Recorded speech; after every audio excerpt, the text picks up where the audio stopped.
When a seed is planted in the ground, all you can do is water it. You cannot control the sunshine, you cannot control the weather, and you cannot control whether the locusts will come and try and destroy it. All you can do is plant your seed in the ground, water it, and believe.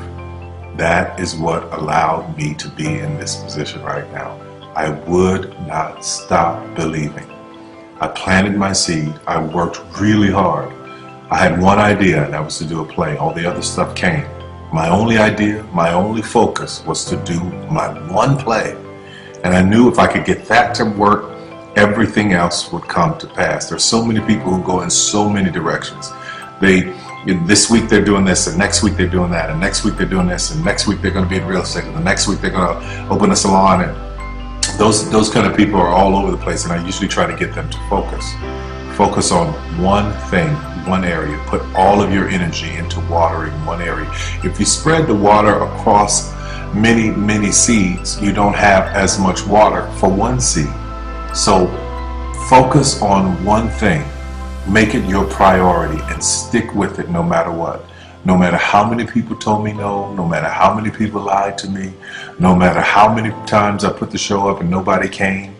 I remember when I did my very first show, I worked my butt off and saved $12,000 tax returns from H&R Block money. I saved it, worked hard, saved it myself, rented the 14th Street Playhouse, put that show up, thought that 1,200 people would come over a weekend, and 30 showed up, and I knew every one of them. But I didn't stop. That didn't deter me. That was in 1992. 93, same thing happened. 94, 95, 96, 97, up until 1998. Same devastation, nobody showing up in the audience. I was doing one show a year, working with different promoters, trying to get the show up, and nobody showed up. But I didn't stop. And what I say to you now, looking at me now, here, I am a human being. There's no difference between my humanness and your humanness. The only thing is, if you're trying to get there, you cannot stop believing in any way. No matter what anybody says, no matter what anybody tells you, you have to know it beyond knowing it. And it is a feeling. When something is for you, this is how I knew it was for me. When something's for you, there's a feeling that is deep down inside of you that will not allow you to let it go. It will keep you going when you can't even keep yourself going. That's why the mantra here at the Tyler Perry Studios is a place where even dreams believe. Because there comes a time in your life where you've worked and you've stressed and you tried to get there and you couldn't on your own, but you have a dream. And that dream has to take on the belief for you because you can't do it by yourself. So what I would tell you is this: don't stop. Narrow your focus to one idea, and make it work. That will give birth to all the others.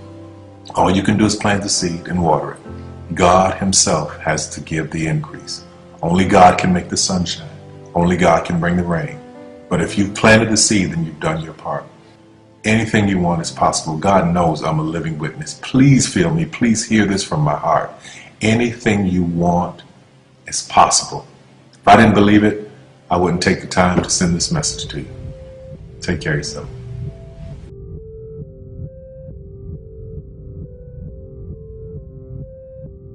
When I was growing up, my father was a carpenter. He would take me to work with him. And in the summertime, it was really hot, and I'd be out there with him, and he'd be building these houses. And the part that I hated most about this was when we had to put in the foundation. The part that was very labor intensive. There were the footings that had to be dug to a certain depth. However tall the building was, that's how deep the footings had to be. It was painstaking, digging these holes. And I grew up in New Orleans, so you had to put in these 30-foot pilings sometimes in the ground to be able to support the building. So just to know that, then it had to be what we call formed, where you put these boards around, and then you had to tie the steel. And after all that work was done, you just poured concrete over it. And here's the thing: after it was all done, if nobody ever saw it. All that work was done and nobody ever saw it. No one ever cared about the foundation. The only time you hear someone talk about the foundation is when a house is falling apart. But when the foundation is done right, nobody mentions it. And when it's done right, it can carry the weight of anything that it was designed to hold. You've been building a foundation, one that will hold you up for the rest of your life.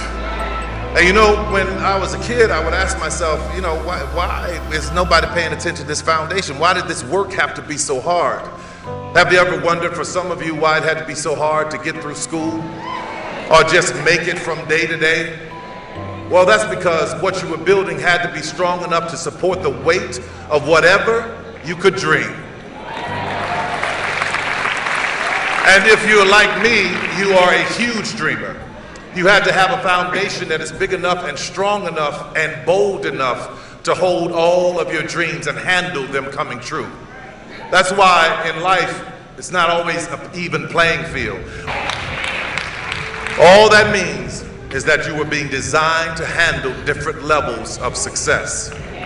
I mean, truth be told, no one really knows what you went through to be able to sit in this very seat. They don't know the hell or the turmoil, but trust me when I tell you, all of it was to make you strong. Strong enough to go through whatever you have to go through to get to your dreams coming true. I want you to ask yourself this question today. How much can my foundation hold? As you think about that, I need to warn you, it takes a while to build a dream. Think about that when you get out there and you're faced with all kinds of challenges. When you get out there in the world, I want you to remember something. What's in the well will come up in the bucket. So thank God that mama and daddy and big mama and grandpa, they put some good stuff down in your well. So listen to me. No matter what happens, you've got good stuff down inside of you. You can always count on it, so you remember that. But what happens if you get out there and you find yourself saying, I thought I'd have this job by now or that job by now. I thought I'd be working here or there by now. Why aren't they calling me back? Why haven't I been hired? You see, you step out from under mama and daddy's shadow, because I'm going to tell you something. Mama and daddy protecting you is one thing, but that world out there is a whole nother thing to deal with. So what do when you have worked this hard, built this foundation? Everything you are trying to build on, it seems to not be coming together. What happens if you find yourself at an interview and realize that you're being judged because of your name, or because of the color of your skin, or because of your size, or because of who you love or where you come from?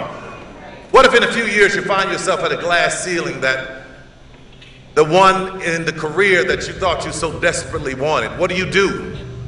What happens when the job that you wanted or the career that you planned for doesn't come right away? What do? Well, it was 1991. I was just about your age then, and I had written my first play. It was called I Know I've Been Changed.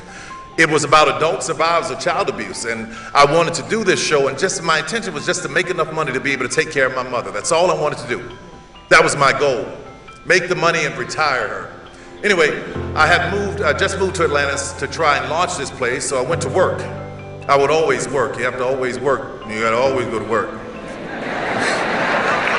I managed to save $12,000, and I put the show up, working, used car, bill collector, H&R Block tax return that wasn't quite right, but I got my money out of it.